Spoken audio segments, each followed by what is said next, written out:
1984 году американский психолог Роберт Чалдини опубликовал книгу под названием «Психология влияния», в которой изложил 6 принципов убеждения. После просмотра этого видео вы поймете, как работает психология влияния, поэтому обязательно досмотрите его до конца. Мы рассмотрим и обсудим эти 6 принципов и попытаемся понять, почему эти принципы выдержали испытания временем и по сей день являются актуальными. Но прежде всего хочу обратить ваше внимание, что эти методы не рекомендуют для манипуляции людьми.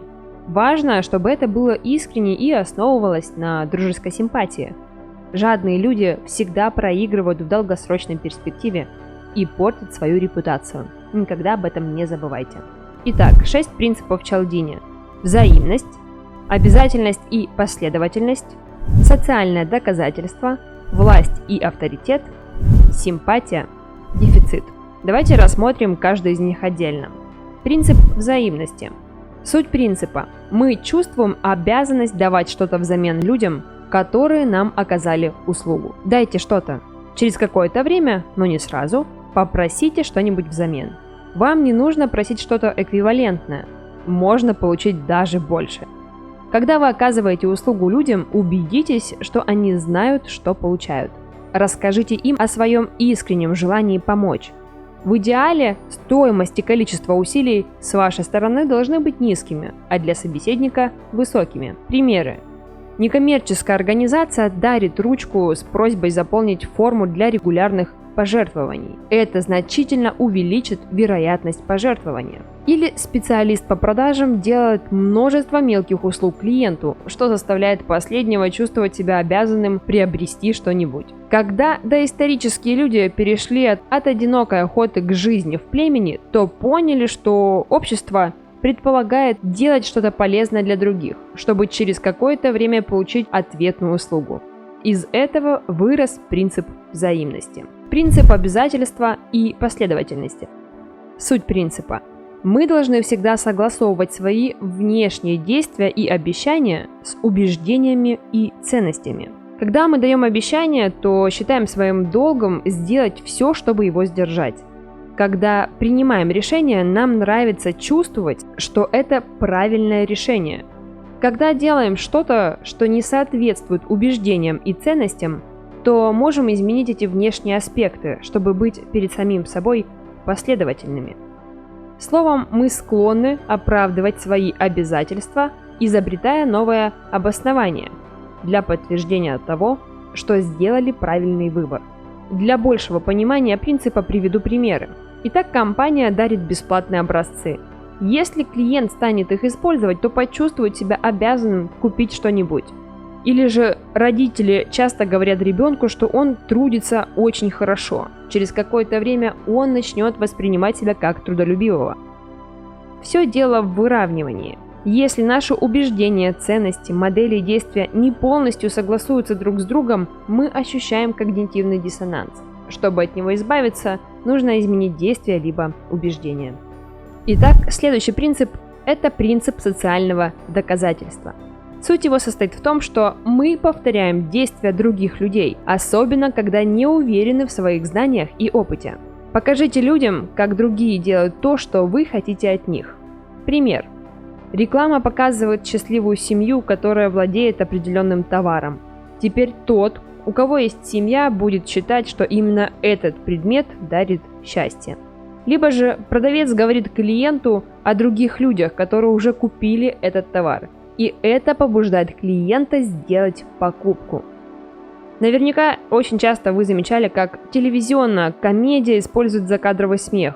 Они это делают, чтобы показать настоящей аудитории: «Эй, ребята, это смешно». Мы следуем примеру других людей или лидеров. Это в первую очередь верно для случаев, когда непонятно, что делать. Социальное доказательство работает благодаря нашему стремлению принадлежать обществу, благодаря нежеланию выделяться и быть как все, уважать других и избегать социального наказания. Принцип власти и авторитета. Суть.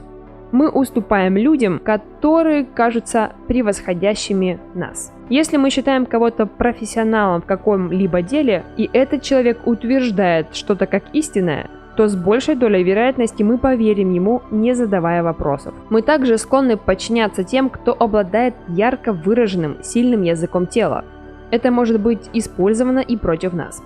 Например, специально обученный профессиональный актер, приглашенный выступать на телешоу, говорит уверенно и яро критикует противоположную точку зрения, создавая видимость эксперта. Мы воспитаны так, что слушаемся других – родителей, учителей, власть, начальство на работе и так далее. Именно поэтому мы бессознательно подчиняемся этому принципу. Принцип симпатии. Суть. Мы склонны обоснованно и необоснованно симпатизировать приятным нам людям. Две вещи усиливают симпатию – сходство и похвала. Если показать, что человек похож на вас, и сделать правдивый комплимент, есть вероятность изменить его точку зрения. Примеры. Женщина приглашает подруг на вечеринку и продает им косметику. Они ее покупают не из-за нужды, а потому что знают хозяйку и она им нравится. Продавец повышает навыки общения и становится более дружелюбным, что позволяет ему продавать больше. Когда мы встречаем людей, то первое, что делаем, приветствуем их. Потом улыбаемся, пожимаем руки, целуем, обнимаем. Можем также спросить их о здоровье и семье. Почему? Это создает доверие, которое является прямой дорогой к симпатии. По сути, мы говорим: ты мне нравишься, и я не причиню тебе вреда. Поэтому, пожалуйста, доверься мне. И шестой принцип – это принцип дефицита. Его суть в том, что мы хотим то, что не сможем получить в будущем. Когда вещи становятся менее доступными, они кажутся нам более желательными. Если у нас есть выбор получить это сейчас или, возможно, получить в будущем, мы выбираем сейчас. Причем не факт, что нам этот предмет или услуга вообще нужны. Примеры. Сообщение на сайте. Товар заканчивается. Специальное предложение, действительное до конца месяца. Ограниченная партия. Ну и так далее. Еще живой пример – это когда мать говорит младшему сыну, что если он не будет есть овощи, она отдаст их старшему. Дефицит работает через ожидаемое сожаление. Мы опасаемся, что не получим чего-то в будущем, представляем его и те негативные эмоции, которые нам придется испытать, и наша потребность в этой вещи побеждает рациональное мышление. Вот такие вот 6 простых принципов влияния существуют. Вы можете их использовать сами в своих целях, а можете просто не попадаться в ловушки тех же маркетологов и рекламы. Я буду вам благодарна за лайк на этом видео. Обязательно подпишитесь на наш канал. Впереди вас ждет еще масса всего интересного. Всем пока!